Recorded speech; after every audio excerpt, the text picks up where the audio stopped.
Thomas, Percy and James were looking at the early morning sky.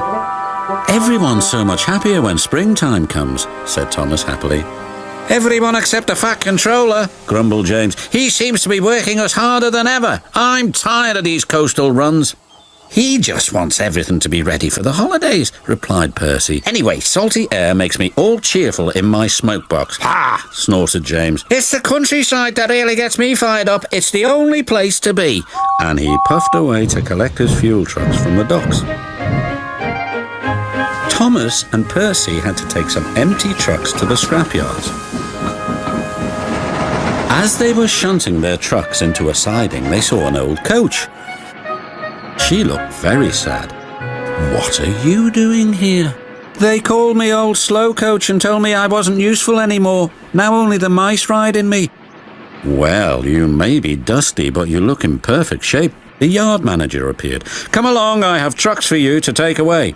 "Excuse me," said Percy's driver. "Can you tell us about this coach?" "Old slow coach, she's been here for years. She'll be broken up when we find the time," he replied. The engines were most dismayed. "We'll try and help you," said Thomas, but he didn't know how. Meanwhile, James was enjoying himself. "This is the life," he chortled. But he was heading for trouble. One of the fuel trucks was leaking. And suddenly it caught fire. "Help!" cried James. They reached the siding and his driver gave the alarm. "It's fuel and it's dangerous." As Thomas and Percy approached the junction, they saw the smoke and a guard waving a red flag. "Sparks from James's funnel have set the fuel trucks ablaze," he called. "The firemen have got things under control, but it's quite a mess."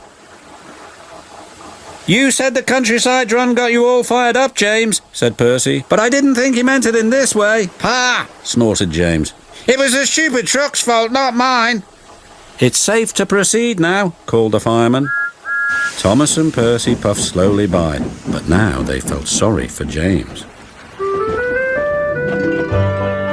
It wasn't long before they reached the station.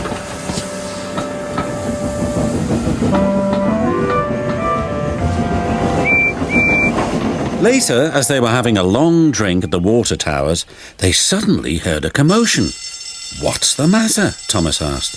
"It's another fire at the workman's hut," replied Thomas's driver. "We'd better see what we can do."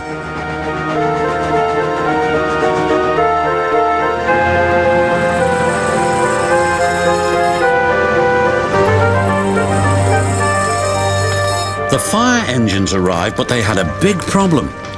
"We are completely out of water," cried a fireman. "We can't use seawater because it clogs our works. We'll just have to let that building burn."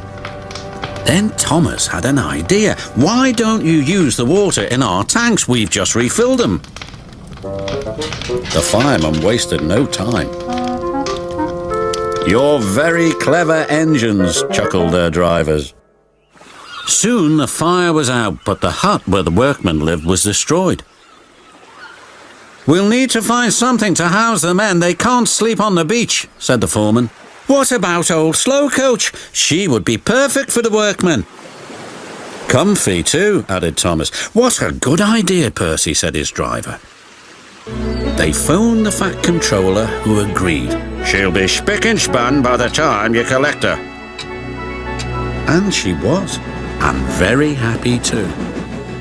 "I can't thank you enough," she said. "I feel splendid." The engines buffered up to her, and she set off happily for her new home. Everyone agreed there was nothing old or slow about Coach, and she will always be really useful indeed.